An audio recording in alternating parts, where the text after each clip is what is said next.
Good evening and welcome to Thursday the 9th of December's edition of the State of Scottish Football. You'll notice it is myself, Greg Playfair, that's in the hot seat for the first time, making my debut at this side of the screen. And I feel a bit like Charlie Bucket, and he's been given the keys to the Wonka factory.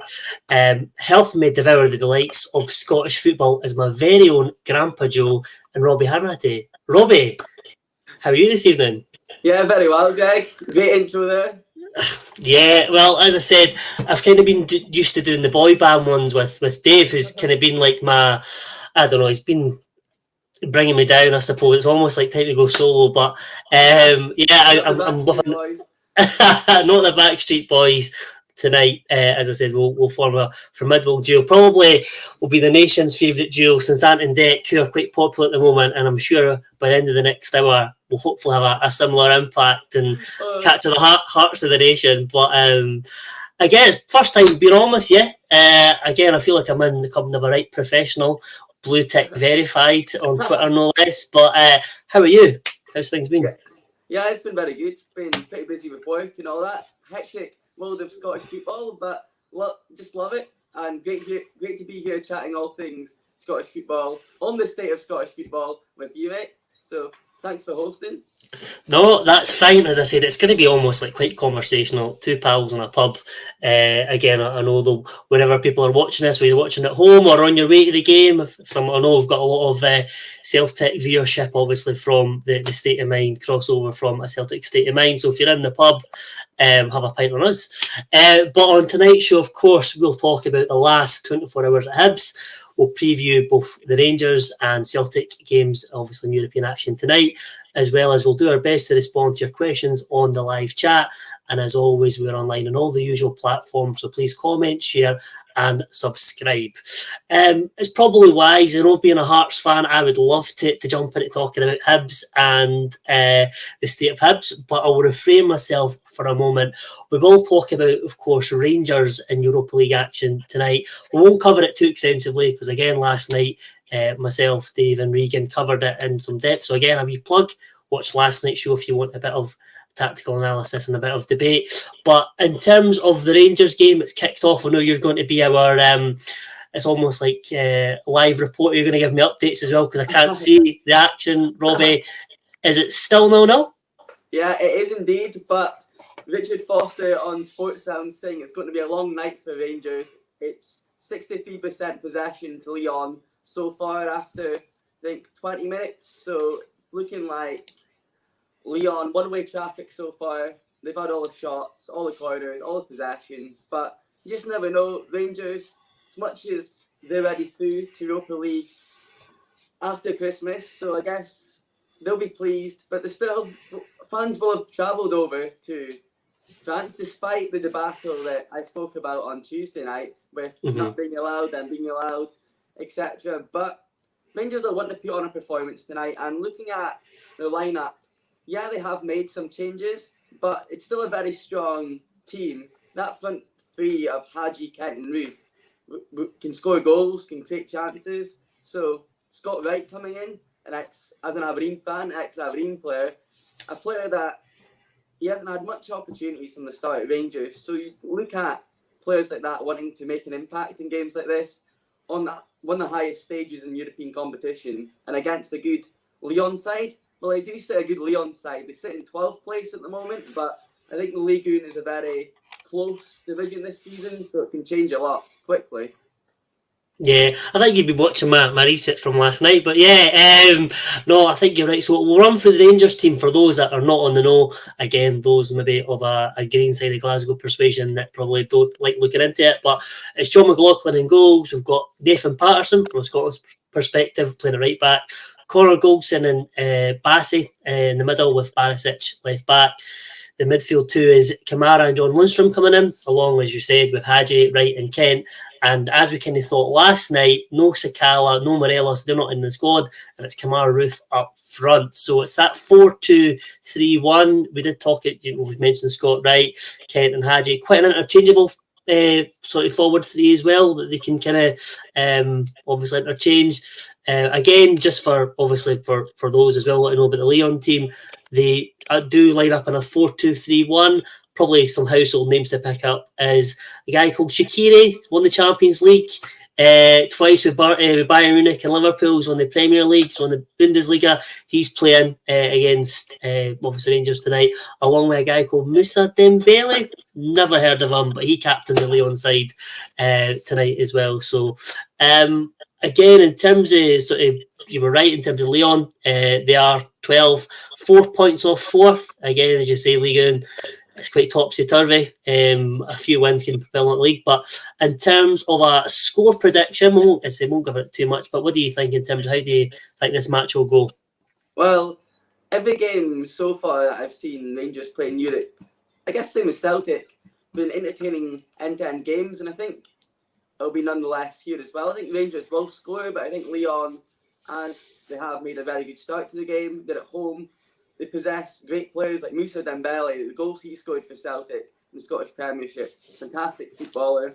Shaqiri, from Stoke to a Champions League winner. Amazing for that. They've got Rafael de Silva. I think I'd fancy Lyon to win this game 2-1. I think that's my score prediction. What are you saying? Yeah, well, I think I said 2-1 last night, but what I had in my notes was 1-1. I do think, obviously, covered it. Giovanni Van Bronckhorst has done a good job. Again, controversial as it is, I think that it's probably potentially a blessing that he's came in. I think with the mentality coming in, similar to Postecoglou in terms of, he's not from the Goldfish Bowl of Scottish football. He's got a different mindset. I think he'll have them focused. I think he's got a bit more of a pedigree. Again, I don't think Feyenoord were pulling up trees in the Champions League under Van Bronckhorst as well. I know they played Man City one of the games in the group stages, but he's got more of a pedigree. Again, it's an attacking team, as we said, with that front three behind Kemar Roof.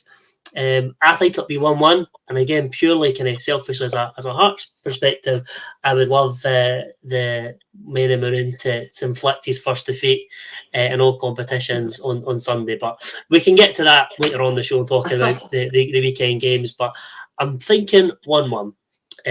But yeah, as I said, I think that's a fair prediction. And just to touch on Rangers lineup, it is great to see Nathan Patterson in from the start in a European game like this, because been a lot of talk from pundits, and I wrote about it in my job about maybe him wanting away, or would he need to get regular first team football because he's obviously battling it out with James Tavernier in that right back slot. So it's great to see him hopefully seize that chance in this big European counter on the biggest stage and show what he can do, because it was really impressed with him for Scotland in the international stage. There's no reason why he can't do it in the Europa League. Mm-hmm. No, definitely. I think he's a player that kind of plays without fear. He's in that. I think he was in the same sort of Scottish youth team as obviously Billy Gilmore. There was Harry Cochrane at Hearts that were in there as well. I think maybe Dean Campbell from Aberdeen. There was that. So it's that same batch coming through. But it'd be kind of remiss of me to have a Don on that kind of talking about young Scottish prospect and right backs and kind of asking your opinion on Calvin Ramsey. I know a few. There was obviously early in the season. There was a few Dons fans, kind of mainly Dons fans, kind of clamouring for Calvin Ramsey to get in the squad. What's your thoughts on Calvin Ramsey? Where is he in terms of his development behind Patterson, or is it much of a muchness? Well, it's one of those. It's hard because I think it's, well, in one way, Ramsey and McKenzie, the fullbacks now for Aberdeen, they kind of came under the radar because they hadn't had any first team minutes really under Derek McInnes. Stephen Glass and Paul Shearing came in interim, gave them a chance. Stephen Glass has come in. And then the first maybe 5-6 games of the season, Ramsey looked unstoppable. As you say with Patterson, fearless. And he put in some great balls into the box, was taking the corners, looked solid defensively as well. One of these right backs reminded me of a young Gary Neville, like bombing up and down the pitch, but also solid for putting a good challenge. But in terms of international level, I think Patterson's done a good job when he's came in. But Ramsey, for me, I think he's good, but maybe it hasn't helped the back line at Aberdeen's not being settled, centre-back pairing. Mm-hmm. There has been some of these really close games when Aberdeen has lost that Ramsey's positional sense has just lost his marker as such, and then the guy's got past him. But when you're a young fullback, you're going to make mistakes, and I think it's exciting for Scotland currently we've got 2 world-class left-backs. It's good to see players such as Nathan Patterson and Calvin Ramsey coming through who, with a bit more game time, development, coaching. I think Calvin Ramsey, a year or so, and he'll definitely be in and around that setup. Albeit he stays injury-free because he's got a bit of an injury at the moment, and he has suffered with cramp quite a few times early in the season as well. He struggled to get through that 90 minutes, so I think it's something that he needs to work on, but it's also something that I wouldn't worry too much about because he's got that raw talent there. You can see in him that he's going to be a prospect, and Aberdeen, I hope, can get a bit of money for him in the next season or so. Yeah, he's a good player. I mean, I think he's from what I was kind of impressed is his set piece and dead ball delivery. I think for such a young player, but I think there was a few weeks ago there was that Aberdeen released a video when he was under 12s or something, and he was working on his technical skills. Oh, fantastic! Yeah, you could see something he's kind of honed for years and years. And again, if there's any young viewers watching tonight's State of Scottish Football, again, you've got to put the hard work and the groundwork in because it doesn't come nice and easy to you. I'm trying to think of a segue with hard work and moving to Hibs because I think the hard work Jack Ross thinks he's obviously put in. Of course, he has left Hibs today. If you've been working today or not seen any of the news, but he's left Hibs after over 2 years in charge at Easter Road side, following a 1-0 defeat away to Livingston last night, which leaves the Leafs side in 7th place in the Scottish Premiership. They've picked up 4 points from the last 27 with 1 win in the last 9, that being against a 10-man St Johnstone.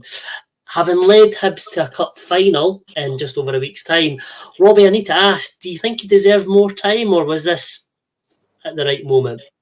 I personally think the writing was on the wall. Yeah, last night after the defeat to Livingston, 1-0, the fans were singing "You're getting sacked" in the morning, and when that happens, it's going to be when the fans turn, it's going to be a tough way back for Jack Ross, and I did think it was going to be inevitable at some point in the next few games he'd get sacked, but having put in that such great performance over Rangers in that semi-final of the League Cup, and just a week away from the League Cup final, I thought he maybe would get to the final, but it's one of those things that if his problems behind the scenes, he's not getting the best out of that Hibs squad, maybe the board just thinks, if we want the best chance of having a good season, still targeting a European spot and winning this cup against Celtic, we need change now, and I think that's what's happened with Ron Gordon.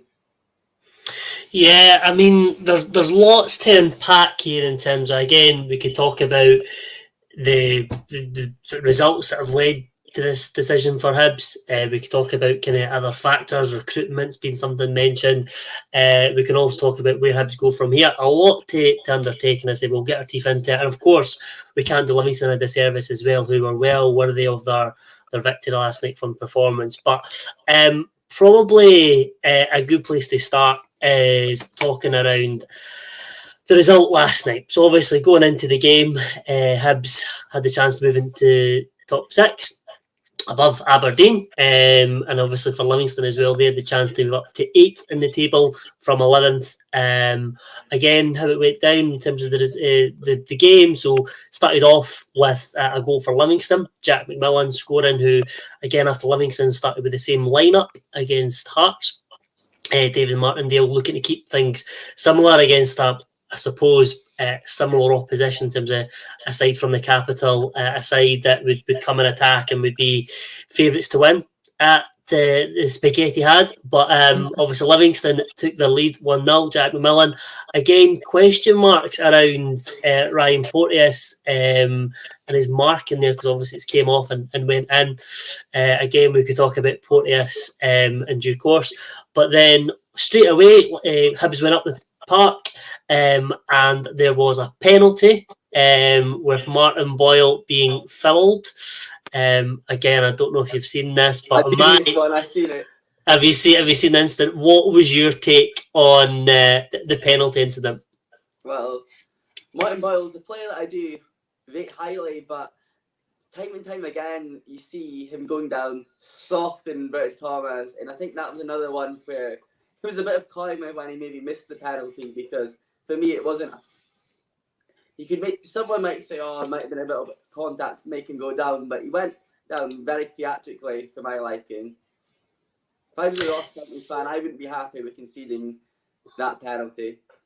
Yeah, I mean, so last season, if you remember, when John Hughes was in charge of Ross County, he had a bit of a blistering attack on Martin Boyle, and a lot of Hibs supporters were conflicted there because obviously John Hughes is a bit of a, I don't know if legend's a strong word, but a bit of a fan's favourite there, and obviously I think they felt his comments were harsh and coming from him, but it had a point, as I obviously taken off Matt Moore's spectacles. I think he does, I think in this day and age where there is contact in the box, this seems to be the mentality. It's a foul. It doesn't matter. You can have contact in the box and it not being a foul, but I think Martin Boyle kind of plays for it. Last night is looking for it. I think it's. I would say it was a dive, and obviously I think. Just you can see the Livingston players were immediately incensed by I think 4 or 5 of them at least sort of crowding the referee and Don Robertson as well, who again I know there's comments coming in where Don Robertson hasn't had a good season for a lot of teams, but then obviously you could say justice was served when Martin Boyle sportingly put the ball out the stadium. Yeah, I think obviously there's been lots of things on social media today where the ball's ended up. But yeah, put out. And then from that moment, for me watching the game, I don't think there was any sort of fight back for him. As I know at the break, then Jack Ross made 2 subs, obviously Lexi Deutsch coming on and Scott Allen. But it's then sort of just been ground out from Livingston. I think looking at the game, watching it, the 2 voices I could hear most were Marvin Bartley and David Martindale, encouraging the team, driving them on. And as I said, they could have had more. But then things went bad to worse to Hibs when vice captain and Scotland player Paul McGinn got a second booking, which I can only describe as real sort of stupidity. Again, I don't know if you had a chance to see that at all in terms of his second booking. And what's the mentality then of a player when you're 1-0 down? I mean, the player he's not through on goal, but again, it's kind of almost he's worried and behind. What does that say about the other Hibs players that your vice captain's almost like pick it? He knows straight away it's a booking. He knows he's walking off. What does that say to you about the team atmosphere? It's lazy defending, in my opinion, and he's the vice captain. But for me, Jack Ross, discipline's an issue because Hibs have had 6 red cards in the last 10 games, and that's just not good enough. Like, it's really strange from the players to be acting like that. You're 1-0 down. You've got a good squad. You've got players on that park that can still get a goal. You've done it against Rangers. You've done it previously. Hibs were looking at breaking the Old Firm earlier in the season. They started the season really well. So to suddenly be showing very little fight and getting players sent off that really needless fouls it baffles me. But it's something that whoever comes in, we're going to look into that soon, but whoever comes into Hibs, that's one thing we'll have to look at, because one sending off's bad enough, but consistently getting 2... It's not the first time this season. I think they've had 2 players sent off in a game. Yeah, and then as you say, the next red card was from Captain Paul Hanlon again, who it's probably needless. I think at this point, I think a lot of the players, you could say, down tools. I know it's a phrase that was used for last season for Celtic and some of the players at down in tools, but the game is up, and obviously nine man Hibs have got. I know it's kind of late in the game there, and the game's almost got minutes to go, but it's just a mentality thing, and it's just this almost the questions of kind of could have been asked. Obviously, I know he was sacked this morning, but there would have been an inquiry into that as to why the players are kind of a cup final. Over a week's time, places to play for, trying build momentum, that they're just giving up. That's probably the most baffling thing looking into it. But again, yeah, as I said, I want to give Livingston credit here as well. But what do you think that win will do for Livingston? Yeah, well, that was the first win in 6, I think, right in saying. So if you look at that, it's stopping a lot because for teams like Livingston, they probably know. Well, last season they had a very good season. They started extremely well, especially when Martindale came in. This season, for them, probably avoid the drop going back with budget, but got to look at that huge result against Hibs, and they'll be looking at that table. But as we spoke about at the start of the show with the Ligue 1 in France, the Scottish Premiership behind the top two, or maybe behind the top three, is very tight. It's not much separates fourth and like for Livingston, where they was in 11th, I think they went up to 8th now. So it just shows that one win can really propel a team up the table, and they'll be looking to keep that momentum going in a sense, because sometimes you see that with a team. Aberdeen was in a really bad 8 or 9 winless run and then go 3 games unbeaten. So Livingston and David Martindale will hope to replicate that pretty comfortable performance against Hibs into the future games. And they've got the players there, players like Craig Sibbald, Scott Pittman, and James Penrice. They've got players I really rate at Livingston as well. Andrew Shearing. They've got players that wouldn't deserve to be in a team that's fighting relegation. Yeah, I think obviously apologies. They're up to 9th here. I don't want to get any comments in, but again, I mean, as you're saying, 9th Livingston, and they're away to Dundee United as well, who are kind of out of sorts at the moment as well. But I think for me, David Martindale in September saying right early on that Hibs were going to that Livingston were going to be in a relegation battle. I think that had a psychological effect because again, having got to final last season, having done quite well, you could argue Marvin Bartley at left wing back cost them a cup. But I think in terms of that, as you're saying, things can quickly change.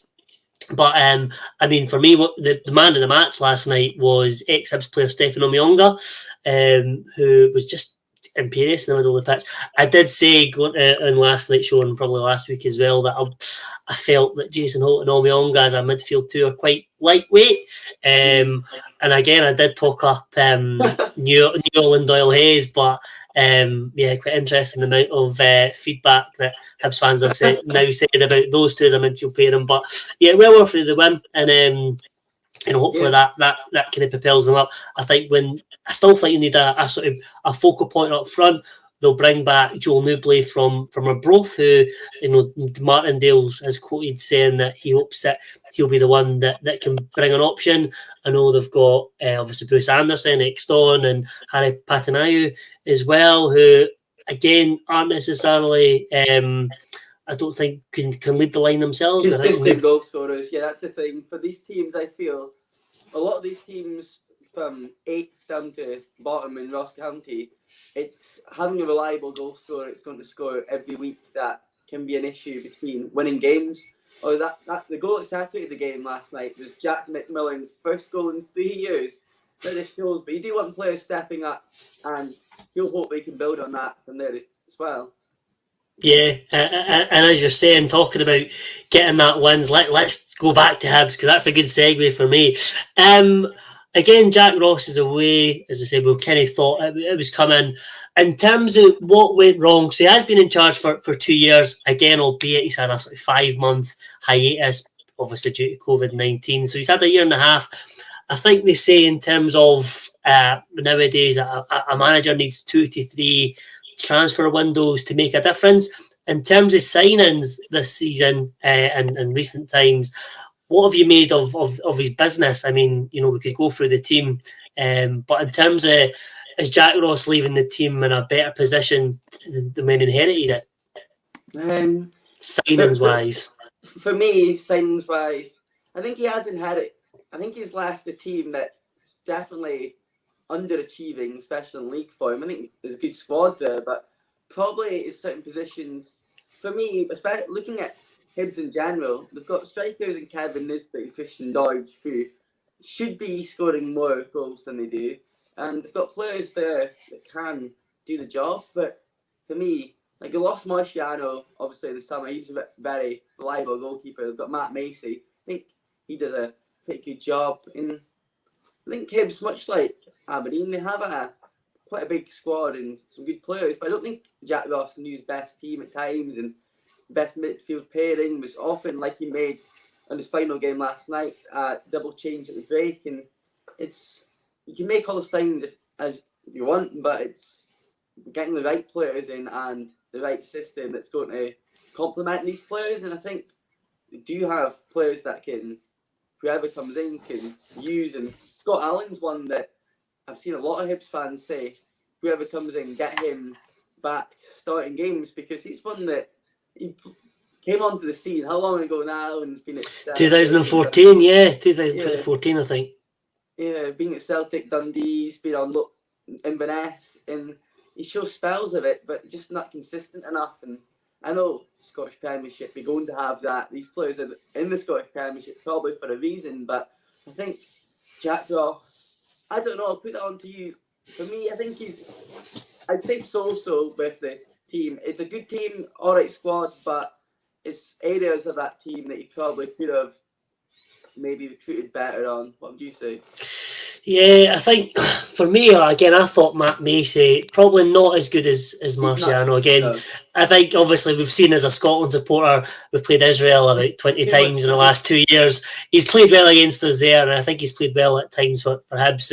And now he's now the Feyenoord #1 as well. He's now managed to get himself there, so he's not a bad keeper. Macy, I think, played well in the Edinburgh Derby, but I think from listening to Craig and other Hibs fans, it's a bit of a downgrade, but not by much.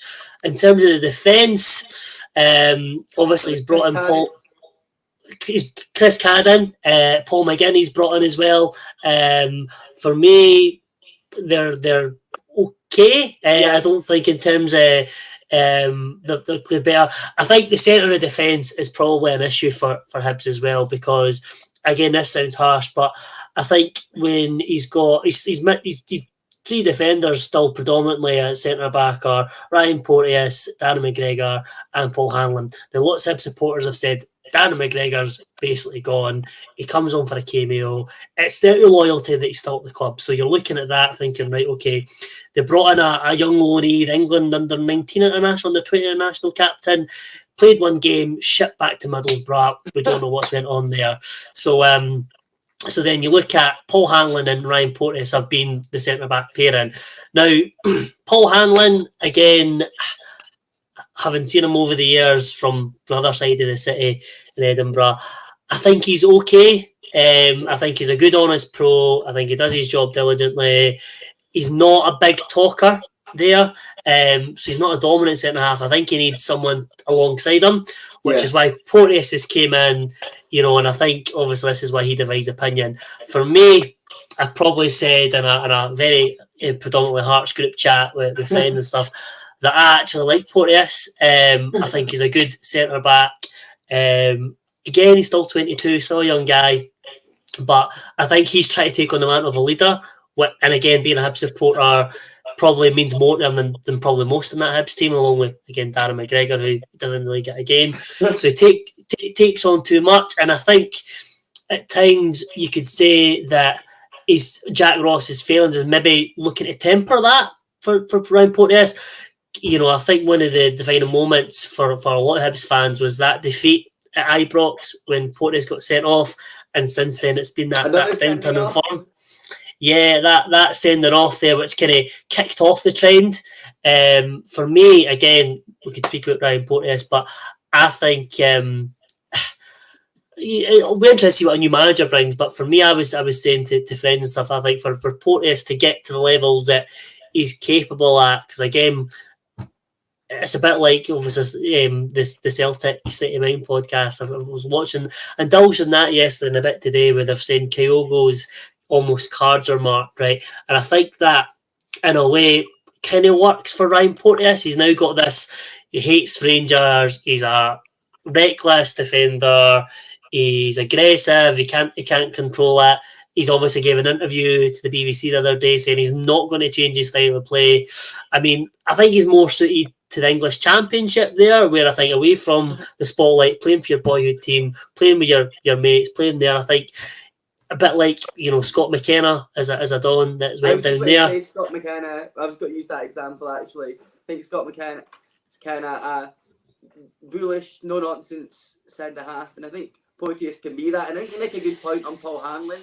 I'm liking him to Andrew Considine a bit at Aberdeen. A good honest pro for the Scottish Premiership, but not a big talker, but one that we get into most sides out with. The old firm and will do a solid enough job. But for me, as you say, it's squad depth and centre back for Hibs. I think in January, what if either Porteous leaves or there's an injury? They haven't got much depth in that position, as you say, with Dan McGregor being a bit part player. So you're going to get that with a new manager anyway. They'll want to stamp their authority on the team. So I guess naturally now, Hibs fans are going to see probably some new faces come in and old faces, maybe even ones that might have just been there for sentimental reasons, move on. Yeah, look, you see that Lewis Stevenson's still there as more of a sort of backup left back. I mean, again, Josh Doig, when teams aren't playing well, I know you get more extremism coming out with opinions, but a lot of Hibs fans aren't enamoured with Doig. You know, I think one of the main sort of criticisms, as they're saying, is technically he's not as good as what's been made out. There also be, Hibs fans, and Craig included, that, it's last season Hibs obviously finished third in the Jack Ross, which was great, and obviously I know there's also stories and parallels to Rangers playing well without supporters there, and they're saying that maybe Josh Doig, first time, obviously had his young player of the season last season in Scotland, he's now playing without supporters. He's never really been tested at that level, so we're kind of seeing a bit of weaknesses there in his game. We're kind of walking through the midfield. You've got Doyle Hayes and Newell, who again, in August, a lot of Hibs supporters were telling you that they were the best partnership ever. Obviously now they're the worst partnership. They can't play together. I've seen it all last night. He might be listening in. He had a rant. I think every Hibs player that is in picked, I guess, flaws in the performances. Yeah. So they mentioned that, saying now McGuinness is a miss. Again, I think Martin Boyle, I think teams can work out to play if he plays up front. Teams know just to drop a bit deeper as well, and that kind of nullifies his main asset, which is his pace. I think for me, he's better either as part of a front three out wide, or again on the right side, just so attacking, so he can run from deep. Obviously, Christian Doig has been missing as well. He's been a big miss, and then a lot of Hibs fans have said for the last year almost, Nisbet has not really been interested since that sort of failed move to Birmingham. So, I mean, yeah, Jack Ross is kind of leaving a squad there that's kind of lacking. But again, a lot of people are saying behind the scenes has contributed to that as well. So you've kind of had Leanne Dempster, the chief executive that brought him to the club. She'd left. She'd obviously been head turned by Queen's Park, who I found out is Regan's second team. Interesting last night. He likes them, which was interesting. Jumping on the glory. Yeah, exactly. I call them a bit like a Gretna, to be honest. But again, that's another pod. And then obviously the communications PR team from Hibs have all changed. So again, this is how. Again, people have said that the whole Ryan Porteous thing, they will look happy, the whole T-shirts thing, that wouldn't have happened under the old communications PR team as well, which again is, a few weeks later came back to bite them on the backside. And then obviously Graham Mathy, the head of recruitment, again, a lot of Hibs fans are saying it's probably a terrible window. They brought on obviously the young lad Wood, that's went back already after a game. And then obviously James Scott, who was linked with Hearts, ex-Motherwell player. Yeah. Motherwell, obviously down at Hull, had that kind of horrific injury. He was out for most of last season, and then coming back in, and then again he's still not fit seemingly. So the recruitment, whether you say that, again, that Jamie McGrath bid kind of failed to materialise. Jack Ross doing what Jack Ross does and going to St Mirren when looking to recruit. So be interesting. So again, there was also chat around the strategic partnership. Hibs have been obviously told that you can have the first pick on any loan player. Terry Jenks went to Aberdeen. You've got Alex Cochrane that's went to Brighton. Again, I don't know if Jenks would have improved the squad, but I know Alex Cochrane certainly would have improved the Hibs team this season. But yeah, I mean, in terms of, it is a bit of a mess for Hibs. Yeah. They've now put David Gray in charge. What do you make of that appointment? Well, speaking about sentimental, obviously David Gray scored that iconic goal for Hibs to win that cup against Rangers, first cup since 1902 or whatever in 100 years. But I think for me, David Gray, will he be there long? I don't think them sacking Jack Ross now would. We're a cup final a week away. Would they want to have David Gray leading them into that cup final, a caretaker manager? I'm unsure.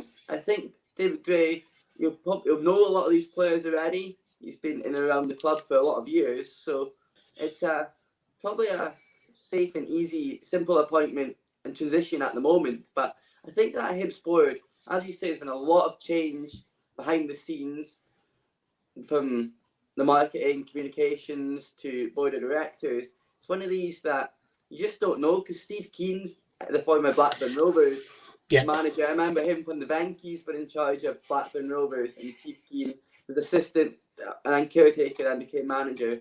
Now he's now involved at Hibs, and I've seen some people mention saying, "Oh, surprised he's not been given the caretaker, having had a bit of managerial pedigree, just last at Melbourne Victory as manager and assistant last season." So be interesting to see how David Gray gets on, or if he gets more than just one game or 2 games before that cup final next weekend. What do you think? Yeah, it's obviously quite sentimental. Hearts fan from local area where I am, actually not too far. He's a Roslin boy, but Hearts youth player, went to Man United at 16. Obviously now a Hibs legend, you could actually say, as you said earlier, obviously scoring the winner in the cup final. I think, there's a lot to it here. Again, having spoken with one of our resident Hibs supporters from our podcast, Alex Neil was on the radio last night. It's the first time he's been on Sports Sound, I believe. An interesting game for him to break himself back in. Again, he wasn't really critical of Hibs. He's quite, complimentary, very, very neutral comments. There is that link with Ben Kensell, who is now the Hibs CEO, brought in by Ron Gordon. That isn't his son, actually. It's another appointment that obviously Ron Gordon made. Ben Kensell will have a sort of link there with Norwich with him. It's also interesting that he was on the radio last night saying he was interested in managing back in the SPFL. If you look, obviously we know we had the link with Callum Davidson potentially going down, and also Graham Alexander, I missed that, potentially going to Preston because his old long-term assistant Frankie McAvoy, not Frank McAvenny, has left Preston. So you could argue that things are lining up for him coming in. Again, like you say, I don't think he would have got his daughters after that. I thought he still would have had a few more games, but probably thinking, we've got St Mirren away, and I can't remember who they're playing after that, but I think it's Dundee. I think it's Dundee. St Mirren away and Dundee at home. I think they're wanting again to get at least 3 or 4 points. I think 4 points, 6 ideally from that. I think they're hoping David Gray will give them that short-term reaction. Now, in terms of candidates, obviously for me, Alex Neil's there. It's been mentioned. I know there's people in the comments saying like Neil Lennon. Again, I've been told from those Hibs and Hibs supporters, there's zero chance of that happening. Zero chance of that. It would have been quite nice for Neil Lennon coming back, trying to stop his and Postecoglou and Celtic in a cup final, but Hibs fans would not entertain that. Chat around from the comments here from Derek McInnes, again, from what I'm led to believe. I was going to mention that. Yeah, in terms of that. So the departure, Derek McInnes from Aberdeen, Jack Ross leaving Hibs, can you see parallels? Yeah, I think it's both one of those where managers have... McInnes was there longer than Jack Ross, obviously, and he won a cup at Aberdeen, but it turned sour at the end. But he did deliver consistently, and I feel, as you say, Hibs last season, the league position speaks for itself. Jack Ross has brought some good times to Hibs, but they have got the name Hibs for a reason, I guess, and Hibs fans won't thank me for saying it, but look at the cup final against St Johnstone last season. It's one of those... McInnes, I understand if Hibs are wanting a safe pair of hands. I don't think McInnes had Aberdeen outside the top four ever when he was manager for the full season. So for Hibs, I think McInnes would be a safe appointment. I wouldn't say if I was a Hibs fan, I'd want McInnes because the football's not great. Probably similar to Jack Ross at times. Not expansive football that you want to see. But it's someone that, for me, that McInnes would get Hibs out of that rut they're in at the moment. Because let's face it, that semi-final defeat of Rangers papered over a lot of cracks at the Easter Road side. Yeah, I think it did, and I think it's probably at the right time with the whole Steven Gerrard leaving, Giovanni Van Bronckhorst at the game but not in position. I think all that kind of aligned for Hibs. Again, speaking with Hibs fans and reading some of the comments, had they not won the game, I think potentially he could have gone before now. I think you're right. Derek McInnes is seen as a safe pair of hands, but I think from Hibs fans, they're wanting someone that's got a bit more adventure and playing the Hibs way, you know, attacking football rather than functional football. Yeah, you're not getting that from McInnes. Yeah, and I said it's, you know, we see it across the set of Hearts that at times Robbie Nielsen's football's been agricultural, is maybe a posh way of saying it's been doing it. I think this season it's a bit different, but I think the Heart scenario has not helped Hibs and Jack Ross. I think you look at last season where Hearts won the championship, obviously, and Hibs were obviously doing well in the top flight. I think when they came up in that semi-final, it's kind of just simmered from there. This whole thing where Jack Ross couldn't pick up victories in the big games. This is where the narrative came. Although, as you say, he has 2 semi-finals, 2 cup finals that he's led them to in his tenure in a COVID-ridden 2 years. It's not too bad for, I suppose, any other club that's out with Celtic Rangers. And again, you could argue Hearts and Aberdeen, if that happened, you would take that. But I think the style of play is key for a lot of supporters as well. Is there any other names that you could see potentially being linked with Hibs or would be a good fit for Hibs? It's one of those, you wonder with the Hibs board and all the changes behind the scenes, if a left field appointment, now we've seen in the Scottish Premiership, Ange Postecoglou and Giovanni Van Bronckhorst, you can say that with Stephen Glass.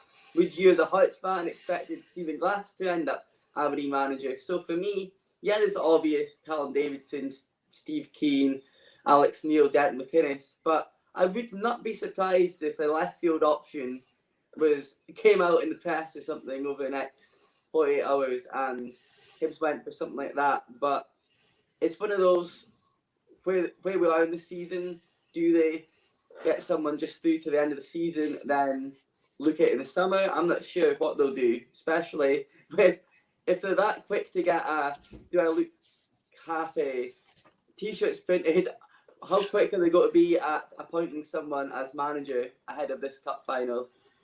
Yeah, and I mean it's one of those where if David Gray did win the final, and we'll come to that. Is it a free hit now for Hibs in the final? But if David Gray won, you know, it could be like an Ole Gunnar Solskjaer sort of thing where you appoint a caretaker. It's maybe not to the benefit. I mean, given Hibs have also launched their own sort of a cryptocurrency, could we see Elon Musk rolling up at Easter Road? I mean, as I say, that would just be top tier cinch Scottish football, wouldn't it? But absolutely. We'll go back to obviously the cup final now. Looking at this, obviously, and that probably leaves a segue into Celtic. But is this now all the pressure on Celtic now? And is this probably bad news for Celtic in that obviously it's a free hit for Hibs now?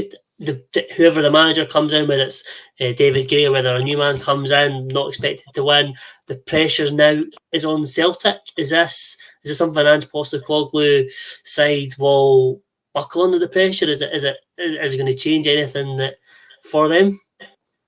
Yeah, I'd be interested to see the comments, as you say, through a Celtic state of mind.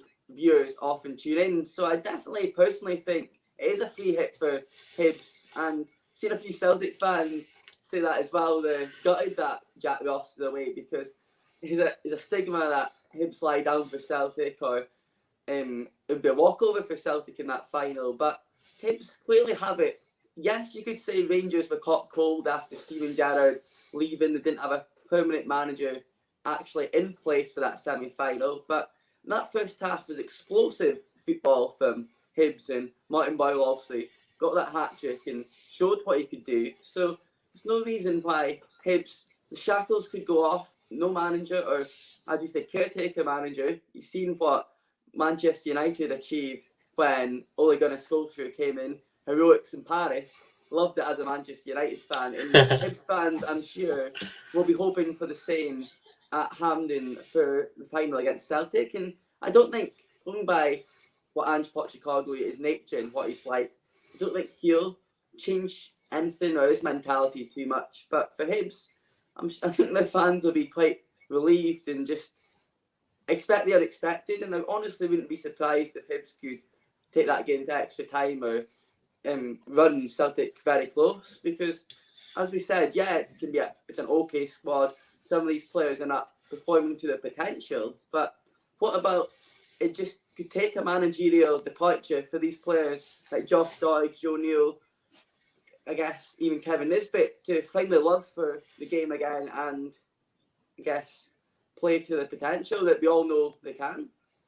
Yeah, and I mean, you're right. A moment, you're saying a cup final, it's one of those where anything that can happen. As I said on last night's show, Conor Hazard playing in the cup final last year for Celtic. Who would have thought of that? I mean, I know as well that John Beaton's been appointed the manager. No, he isn't. No, I won't. I won't. That'll even add worse for a lot of Celtic supporters. I think John Beaton is a referee, and as I said, I know it's both sides aren't happy with that appointment. Again, that's more for me, but it's under the refereeing rather than the individual. But yeah, it could be a penalty, it could be a red card, as we've seen last night. Things can change in a cup final quite easily. But kind of staying on, obviously we've got a comment coming in saying there's no pressure on Celtic. We're a new team of players and no one's expecting us to win anything at the start, and the people saying there's pressure on us. Typical in Scotland. No, that's a good point. I've said that from the start of the season with Celtic. And I've said this for Aberdeen as well. New managers coming in, it's always going to take time. I think Ange Postecoglou's got a whole new team in the summer of players. So it's got to take time, not just to stamp the authority in the playing style and on the training ground, but getting that players to gel and getting them to succeed and be successful. So what better chance than playing Hibs, who it can go either way with losing Jack Ross. Celtic might roll them over, and it could be very quick into Ange Postecoglou's tenure. You could have a trophy, which would be fantastic, I'm sure, for the Celtic fans watching.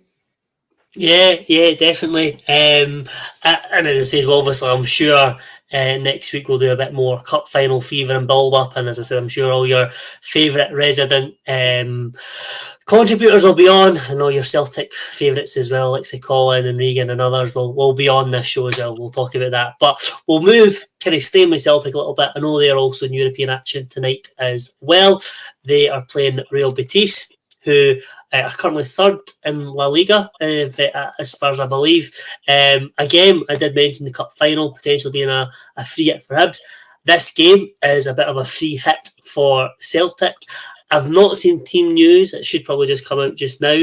But again, we'll have a look at the team in a second. But this almost essentially is it's a game in which Ange Postecoglou can experiment. What are your thoughts on tonight's game? Yeah, I definitely think it's a game that it can experiment, but when you're so early into a tenure as manager, you don't really want to be chopping and changing the team too much, and especially now they've got Starfelt, Carter Vickers at the back. I think Celtic in the league have got the best clean sheet record and goals conceded record in the league, so they've got that in them. But obviously this is a different kettle of fish. Real Betis, as you say, doing really well in La Liga. I was going to say ahead of Barcelona, but that's not how this season. But for me, it's another one where there's no pressure on Celtic to perform. We already know they're going to be playing Conference League football, I think, after Christmas, not the Europa League as fans would have liked. But it's one where I'm sure, I know there's talk, there's a lot of spare tickets going around for the game and all that, but I'm sure Celtic fans, a European night under like at Parkhead, they'll be wanting to put a good performance on in front of the supporters, and I think I would expect Celtic to still put out a strongish side. I'm just looking at it now. I've got the team just now, yeah. You've got it as well, yeah. Do you want to go through it? Yeah, I'll go through it. So it's Scott Bain, it's Urhoghide, the acquisition from Sheffield Wednesday, I believe. Nir Beaton, who's captain. Welsh and Scales at left back. Your midfield two is Sorrell and McCarthy. Your of midfield three, because like Liam Shaw's in there as well. And then your front three is Abada, Montgomery, and Ayeti. What's your thoughts on that lineup? Again, as kind of said, we kind of predicted it would be a bit of a change. And again, as Celtic have 8 games now, including tonight, before the winter break, probably a wise decision from Postecoglou. I think it's a wise decision, and for me, some of the players on the lineup, they'll be out there to prove a point, because it's been so many players, primarily from the Japanese league, linked with Celtic in January. These players, as Greg Taylor made an important comment the other day in his press conference, that competition for places is a good thing. Players like Albion Ayeti, who at the start of the season, when he did play a few games, scored goals, but Kyogo, his goals speak for itself, so he's rightly kept his place. But it's a chance for these players to perform, and as I say, Real Betis are no mugs, and I'd probably expect them to win, but you just never know. Sometimes in these games, you can unearth a gem or a player that can put in a performance that puts. You've got, as we mentioned already, is a cup final, a week, 9 days away or so, 10 days away. So these players everyone wants to play in a cup final at the National Stadium. So these players will be wanting to put in a good performance and get into the manager's mind ahead of that cup final. And you've got to look at the bench. Celtic have got some key players to call on as well. So if things are not going their way, they've got that players to call on as well. But Postecoglou didn't want to call it a dead rubber. You've seen his comments with he's got a dodgy knee, etc. But it is in a way. So would you risk the likes of Kyogo, etc., Turnbull, when you've got all these games coming up? Probably not. So it's a very wise move, I'd say, with the team. And Nir Beaton is captain, and very experienced guy anyway. So yeah. His experience can get, I guess, thingy off onto the rest of that Celtic side with young players like Shaw, Welsh, etc., Montgomery. Yeah, I mean, I'm just laughing at some of the comments where I had one Celtic fan going, "Oh my God, we're getting pumped," and then the next comment going, "Yeah, it's actually not bad. We're happy with that team." So, I mean, yeah, exactly. It gave me a right chuckle. But I mean, it's interesting to see that in terms of players can come in and make a difference.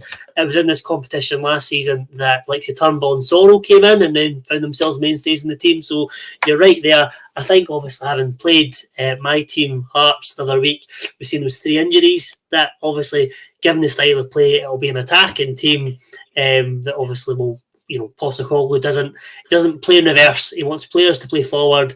You've seen that as well in terms of McGregor, in terms of his passes are more penetrative, going forward rather than the sideways that kind of he's maybe used to seeing. It's Neil Lennon and maybe at times Scott Brown. So I think it will be interesting to see how they line up. Again, I do look at their record, like you say, they've conceded 13 goals in 5 games in the Europa League. That is a concern. I think without seeing the Betis lineup, again for them, they've got 15 points. They'll probably look to make it 6 wins from 6. So I'll still imagine that they would go attacking. Again, no mugs at all. So, I mean, I think I said last night 3-1, along with resident Celtic fan Regan, who, again, thinks it'll be 3-1 Betis. What are you thinking in terms of a score? Tonight, I'm going. The thing is, Betis, much like Liverpool have done, I think they went 6 wins from 6 in Champions League. Betis want to do the same, and I think they won't lie down to Celtic at all, despite being already through. So I'm going. Celtic fans won't like me saying this. I see a Celtic fan on Twitter saying, "Oh, I really rate that team," etc. And as you're saying, it's a mixed bag. But for me, I'm going to go another 2-1 scoreline. I think Batiste will come out 2-1 winners. I think Celtic will put a battling performance in. And as you say, players like Turnbull, who last season under Lennon was nowhere to be seen initially, then was unearthed and now is a mainstay. You might see that again tonight. So for Celtic fans, especially because of Celtic listenership and viewership, I'm going to go 2-1 Batiste, but a very good performance from Celtic. I mean, I'm just laughing at some of the comments as well, obviously. Disclaimer here, State of Mind exclusive. I know Scott Bain quite well, grew up with him, high school, football teams, etc. I mean, someone saying he'll score 2 own goals. Like, I don't think he will. I mean, in terms of competition as well, listen, as I said, knowing Scott the way I do as well, he'll be out to prove. He can take over from Joe Hart, who again has been one of Celtic's best players this season, arguably in terms of Kyogo, McGregor, and of course Jota. So I mean, I think Celtic, the freshness of it as well as you're saying could help them, but we'll see how the game goes. James McCarthy again experiencing the middle sorrow, wanting to get back in the side as well as you said. So Abada again is a good player.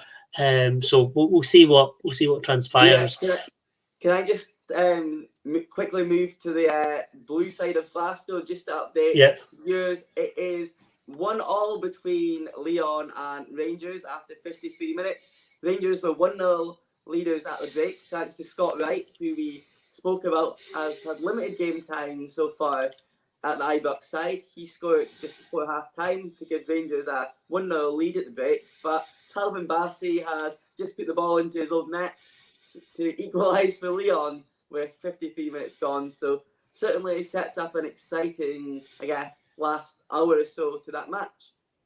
Yeah, I mean, just seeing it there, 1-1, the game's sparked into life, which again, as I said, 1-1, if it finishes now, I'll be right. Probably the first or second score prediction I've ever got right. I know, obviously on Friday's show we do this sort of look ahead to the weekend games and we'll do a bit of score predictions. But again, probably got 5 minutes left of the show. In terms of the weekend fixtures, obviously we've got Ross County Dundee. I'll kind of get some quick fire predictions from you. What do you think of that game then, Robbie? Ross County Dundee. I think Dundee will come out winners, despite Ross County's form picking up a little bit. Dundee, I think they've got too many. They've got a bit top heavy team, too many attackers, but I think they'll come out 2-0 winners against Ross County. Yeah. I would say 1-1. I think Ross County have turned a bit of a spell. Dundee again are doing better. Again, I think he's found the formation with the 4-4-3 or 4-3 or 4-5-1, whatever you want to call it. Danny Mullen up top. I just think Ross County are a good side. Again, I'd seen bits. I know they've had their Christmas night out in London as well from seeing some of the photos from there. So I think they've got a good team spirit, Ross County. I think you always do that when you're up in the Highlands. I think 1-1 for that game. Oh, it'll be interesting to get the scores written down so we can compare them at the weekend. Yeah, well, we'll just fast forward to the end of this show in terms of seeing how we got on. St Mirren Hibs, how do you see that one going? Well, I have a funny feeling that Hibs with David Drake, as you often see, you have that, new man. I know it's not a new manager, but it's a new coach in a sense. It's not Jack Ross. I think they've got to have a bounce. But I think St Mirren, they're a draw specialist this season. They draw so many games. I'm going to go a 1-1 draw with Hibs and St Mirren. I would never back St Mirren for a win. Being a Hearts fan, and I can't see Hibs winning, so I'm going to go 0-0. Right, Borefest. We'll have to be quick with these last 4 games, but Dundee United Livingston, score prediction? Dundee United Livingston. I think Dundee United. I'm going to go 2-1 Dundee United. Yeah, I would say similar. 2-1. I think, although Livingston have turned their corner. In fact, no, actually, no. I'm going to be an absolute third draw in a row. I'm going to go 1-1. I think Livingston will get confidence from the result of the weekend there and then kind of move on. Form's not been great in the last few games, apart from the Aberdeen results. Yeah. But I'm still sticking with my 2-1. Cool. It's fine. St Johnstone, Aberdeen? A game I'm planning on going to. I think always tight games at McDermott Park. 1-0 Aberdeen. 1 Aberdeen. I think 2-0 Aberdeen. We can talk about St Johnstone when we're next on. But yeah, I think that's 2-0. We'll go to Celtic Park, Celtic Motherwell. Celtic Motherwell. I think 3-1 Celtic. 3-1 Celtic. Yeah, I think 3-0 as well. I think they will get found out. I think obviously we'll freshen the team up for the weekend's game. So 3-0 Celtic. Lastly, Hearts v Rangers. Oh, that is going to be a close encounter, I think. I know you're a resident Jambo here. I'm going to go 2-2. I'm going to go a draw on that one. I think Hearts can take a point off the Rangers. I'm going to go 2-1. And I said next week you'll see if I'm delighted or not. But that's all we've got time for on Thursday's edition of the Skate of Scottish Football. Thank you for tuning in. Again, till we next see you on tomorrow night's show, it's goodbye from me. And it's a goodbye from me.